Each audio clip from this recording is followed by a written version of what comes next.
In 1934, the longshoremen of San Francisco were grossing about $10 weekly pay.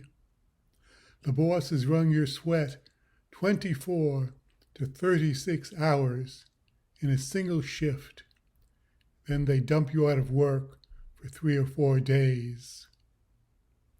You had to leave your loves alone in the dawnless hours, never knowing when you'd be back home. It was shape up at the dock, hoping they'd finger you from the pack, while the chill fog sliced down your back and burned like acid into your bones. The shipping bosses wouldn't even talk to their maritime unions.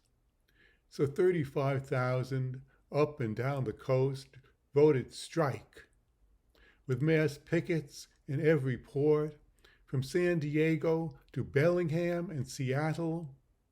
We plugged the Pacific Basin up tight. In the city of Francisco, the gentle saint who spoke to beasts and birds of love for all the wonders of creation, the Employers' Industrial Association was backroom king of the hills and enforced their regal will with gangs of dogs and packs of sharks. When they nodded, the newspapers snapped in unison. When they whistled, the police growled and barked. They ordered their troops to the Embarcadero. Don't drag your tails back here till that strike's dead. On the morning of July 3rd, 1934, the steel doors of Pier 38 clanged open and a scab convoy roared out, 8 squad cars bristling with guns at their head. Thousands of us were massed and ready, and when we saw them, we surged and stopped them cold. From behind us, they attacked on horseback, bouncing clubs off skulls and making brains unfold. We dragged them off their nags and made them a little less bold. Then foot squadrons charged, tossing tear gas. We were forced to meet force with force. An old brick will do just fine. We had 2x4s stapled to our picket signs. Anything we could find and lift, we hurled at them. The Embarcadero was a scramble of fighting men. Then they upped the ante on us. Vomit gas knocked us in the gutter by scores. Shotgun pellets sprayed into our arms and faces. We couldn't hold our places. We carried hundreds of comrades off bleeding to the emergency wards. Nick Bordois and Harry Sperry we carried off bleeding to the morgue. For 2 hot days the battle rampaged. Workers swelled our lines from every union in town. The Employers' Association and the Chamber of Commerce screamed, "This is a communist insurrection and must be put down." 4,700 National Guards stormed the waterfront under orders from Governor Stooge and sealed it off with bayonets, barbed wire, machine gun nests, and commands to shoot to kill anyone who dared try to stop the high-paid scabs from unloading the stolen gold from the holds of their pirate ships. All across the city, living rooms and union halls rumbled with the same alarmed thought. If they get away with this, all unions will be lost.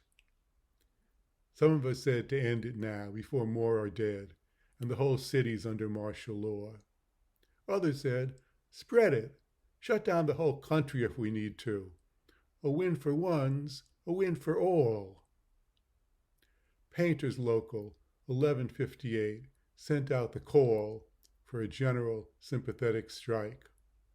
Unions all over the city began to vote, while the AFL twisted and the Central Labor Council resisted, but the real unions, the living rank and file, and on the morning of July 15, 1934, the stores were silent, the factories were locked, the streetcars were dead, the highways were blocked, 130,000 out, and for 4 days nothing moved in the city without permission of the strike committee, except the fascist vigilante packs who skulked around like pier rats hunting meat, suddenly appearing at union halls and print shops, clubbing everyone they saw and smashing everything they could reach under the smiling-eyed escort of the police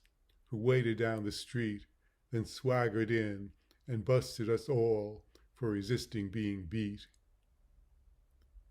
As we struggled over the course, Oakland and Portland voted general strike in our support. But now the Employers Association wasn't strutting so tough. 4 days of worker solidarity, they decided, was taste enough. They sent their suit and tie boys to the maritime unions with the message that they'd like to get together, at your convenience, of course, for a little friendly chat. And in no time flat, all maritime workers had won union recognition. Longshoremen had a 30-hour week and a 6-hour day, a democratic rotary hiring hall, and time and a half overtime pay. And that's the way it always should have been, because strong unions and solidarity mean real freedom for working people, and unions are just workers fighting to win.